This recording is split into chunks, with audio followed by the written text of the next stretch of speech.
Hello bachcho, let's read this question. Statement 1. In any period, the radius of the noble gas is lowest. Statement 2. Helium has the highest ionization enthalpy in the periodic table. And these are the following options given to us. So सबसे पहले हम इस question का की concept देखेंगे. And the key concept of this question is atomic radius. atomic radius की बात की गई है स्टेटमेंट 1 में. So let us see first atomic radius and in statement 2 it is about ionization enthalpy. So जो हमारे पास एटॉमिक रेडियस होता है इट बेसिकली रिप्रेजेंट्स जो हमारे पास न्यूक्लियस होता है एटम में उसका जो लास्ट हमारे पास शेल होगा वैलेंस से इलेक्ट्रॉन होगा उस शेल से डिस्टेंस जो होगा that is the atomic radius. So here we can write atomic radius जो है that is the distance from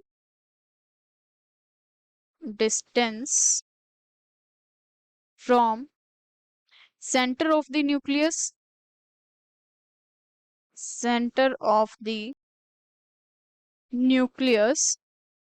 to the outermost isolated electron to the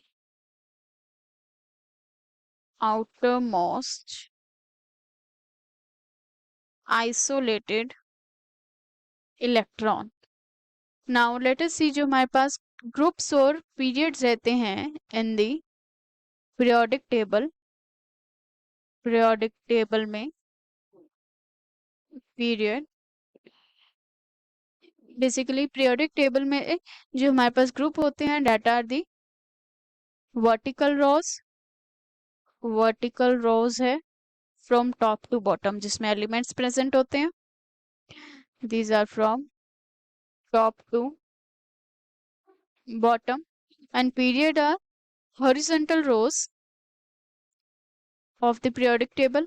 horizontal rows है from left to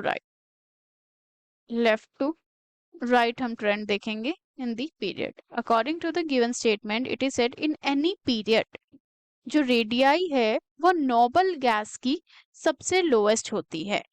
सो जो noble gas है that is represented in the last group of the periodic table. और here we can write जो noble gases हैं वो last group of periodic table में रखी गई है. एंड अगर हम पीरियड के फॉर्म में बात करें सो जो हमारे पास एक पीरियड में लास्ट एलिमेंट होता है that is of the noble gas. So last element in the period. Now let us see more about the same. When in the period we move from left to right, left से right जाएंगे, then one electron is to be added. Let us say हमारे पास carbon है. When we move from carbon to nitrogen से हम आगे जाएंगे तो oxygen. So one electron is added. In total number of electron जो हमारे पास कार्बन में होते हैं दैट आर 7 हो जाएंगे नाइट्रोजन में, 8 हो जाएंगे हमारे पास ऑक्सीजन में. So here we can see whenever we move from left to right in the period one electron is added. One electron जो है वो ऐड हो जाता है एंड जो इलेक्ट्रॉन है that is added to the same shell. So electron is added to the same shell, which means जो हमारे पास इलेक्ट्रॉन्स प्रेजेंट थे पहले, लेट अस से इस तरह से हमारे पास इलेक्ट्रॉन्स प्रेजेंट थे. whenever we move to the next one तो 1 इलेक्ट्रॉन इज एडेड एंड वो जो इलेक्ट्रॉन ऐड हुआ है that is added to the same shell and due to this जो इफेक्टिव न्यूक्लियर चार्ज है वो इंक्रीज हो जाएगा, विच मीन्स जो फोर्स ऑफ अट्रैक्शन होगी between the nucleus and the outermost electron में दैट विल बी इंक्रीज। जो हमारे पास न्यूक्लियस है that is the positively charge species, और अगर एक इलेक्ट्रॉन और ऐड कर दिया जाएगा then the force of attraction between them will be increased. So here we can write force of attraction between nucleus and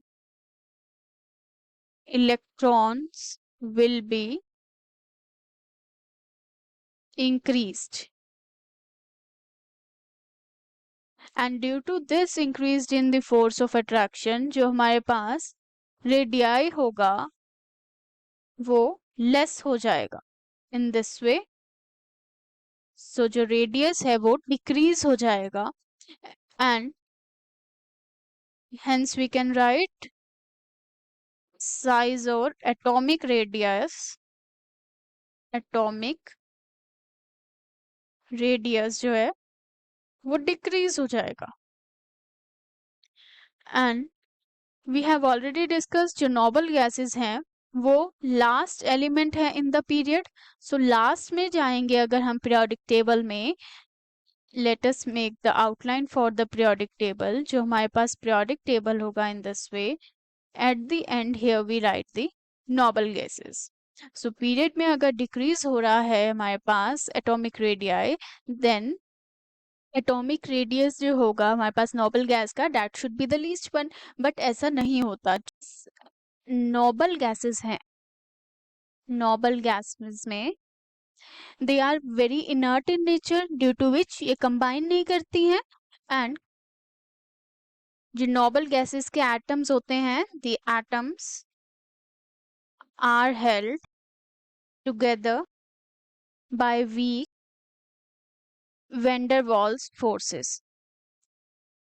van der Waals forces and noble gases में we consider the van der Waal radius.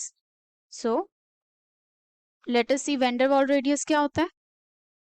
van der Waals radius जो हमारे पास to touching atoms होंगे इस तरह से, late us say हमारे पास दो atom है नोबल गैस के, एंड इस तरह से जो टचिंग एटम होंगे the distance between the nuclei of two touching atom, and अगर हम इस डिस्टेंस को हाफ कर देंगे that will be the van der Waal radius.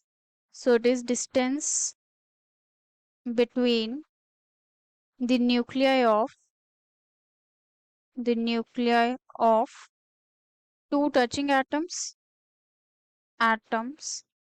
and then halving the distance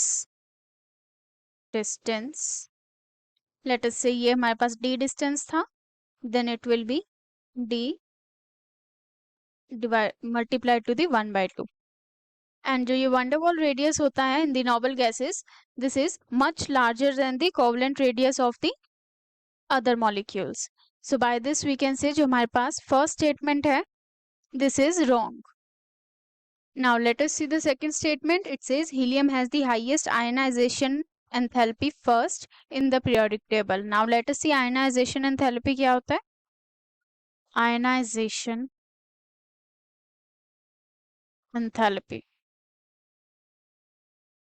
enthalpy का मतलब होता है energy, and ionisation enthalpy represent करता है वो minimum amount of energy that is required to remove the loosely bound electron from an isolated neutral atom. And जैसे ही हम एक इलेक्ट्रॉन को रिमूव करेंगे which means negatively charge species को रिमूव किया जाएगा, then that atom will acquire the positively charged and it will form the cation. So here we can write the same minimum amount of energy required to remove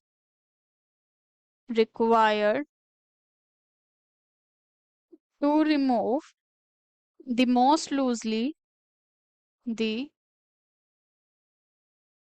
most loosely bound electron of an isolated neutral atom of an isolated neutral atom to form cation. Let us say हमारे पास कोई element है x and then energy will be required. Let us say energy required है and it will lead to the formation of the cation. एक electron अगर निकाला जाएगा then that first electron remove करने के लिए जो एनर्जी रिक्वायर्ड होती है that is the first ionization enthalpy and that can be represented as this ionization enthalpy 1. And if we want to remove the second electron from the same, so x positive होगा जिससे हमें energy देंगे and then it will lead to the formation of the x2 positive in this way, and this will be the second ionization enthalpy and third and fourth in this way it goes on. जो हमारे पास group होता है from top to bottom, that is from top to bottom in the periodic table, जब हम जाएंगे top to bottom then जो number of shell होंगे that will be increased. So here we can write number of shell जो होते हैं that is increased. Let us say हमारे पास this was the only shell present first, and whenever we move to the second element of the group तो जो हमारे पास number of shell होगा that will got increased. तो number of shell increase होने के कारण जो हमारे पास आउटर मोस्ट और लूजली बाउंड इलेक्ट्रॉन होगा that will be farther away. इस तरह से जो डिस्टेंस होगा that will be more as compare to the this one, and due to this we can write outermost electron are further away. outermost electron are further away because एक shell आ गया है, एक नया shell आने के कारण distance increase हो चुका है and these electrons are less attracted by the nucleus. Distance increase हो गया है तो अट्रैक्शन कम हो जाएगा न्यूक्लियस से. Less attracted by nucleus and due to this जो इलेक्ट्रॉन है वो निकालना इजी हो जाएगा. So here we can write easy to remove the electron. जब अट्रैक्शन कम होगी then it will be easy to remove the electron and due to this हमें कम अमाउंट ऑफ एनर्जी देनी पड़ेगी. हेंस जब हम ग्रुप में जाएंगे from top to bottom then there is decrease in the ionisation energy. So ionisation energy जो होगी that will be decreased. IE represents the ionization energy. Now let us see the same trend in the period. So जो हमारे पास period रहेगा which means when we move from left to right. Whenever we move from left to right तो electron जो है added होता है to the same shell. एक नया शेल नहीं आता है, instead electron is added to the shell. Let us say हमारे पास इस तरह से इलेक्ट्रॉन प्रेजेंट था and in this way, and when we move to the next element तो एक इलेक्ट्रॉन ऐड जो होगा that is added to the same shell. outermost में पहले हमारे पास 2 इलेक्ट्रॉन्स है. Now let us say we have 3 electrons. In this way here we can see जो एक इलेक्ट्रॉन ऐड हुआ है that is present in the same shell, and due to this जो force of attraction होगा between this nucleus and the electrons वो increase हो जाएगा. oppositely charged है. So here we can write force of attraction between nucleus and electron is increased. यहाँ पे हम बात कर रहे हैं जो outermost में इलेक्ट्रॉन्स हैं. एंड ड्यू टू दिस जो हमारे पास एटॉमिक रेडियाई होगा वो डिक्रीज कर जाएगा, बिकॉज फोर्स ऑफ अट्रैक्शन इतना ज्यादा होगा कि जो लास्ट वाला जो हमारे पास इलेक्ट्रॉन का शेल होगा उसका जो रेडियाई होगा from the nucleus that will be decreased. So here we can write, first we will write कि जो इफेक्टिव न्यूक्लियर चार्ज है वो इंक्रीज हो चुका है. Effective nuclear charge increased, and due to this जो एटॉमिक रेडियस है वो डिक्रीज हो चुका है. एंड ड्यू टू दिस ज्यादा अमाउंट ऑफ एनर्जी रिक्वायर होगी to remove the electron. So more amount of energy required to remove electron. And according to the modern periodic table जो हमारे पास helium है that is present here. यहाँ पे हमारे पास helium present है which is at the right topmost of the modern periodic table, and we have already seen जो period है उसमें हमारे पास एनर्जी जो है इंक्रीज होगी and in the group the energy will be decrease. So by this we can say जो helium होगा that will have the highest ionization energy, and जो helium है that contains only 2 electrons, and that 2 electrons are present in the s orbital. s orbital में present होते हैं and these are fully filled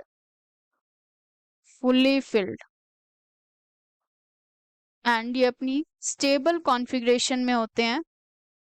These are in the stable configuration due to which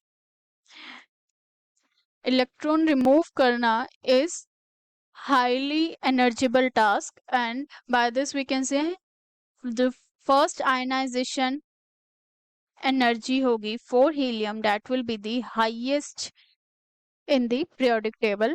So by this we can say जो हमारे पास statement first है that is incorrect, and statement 2 जो है this is the correct one, and the final answer of this question will be option D. Statement 1 is incorrect and statement 2 is correct. So let us mark the option D as the final answer of this question. A, B and C are incorrect. Hope you understood it well. Best of luck.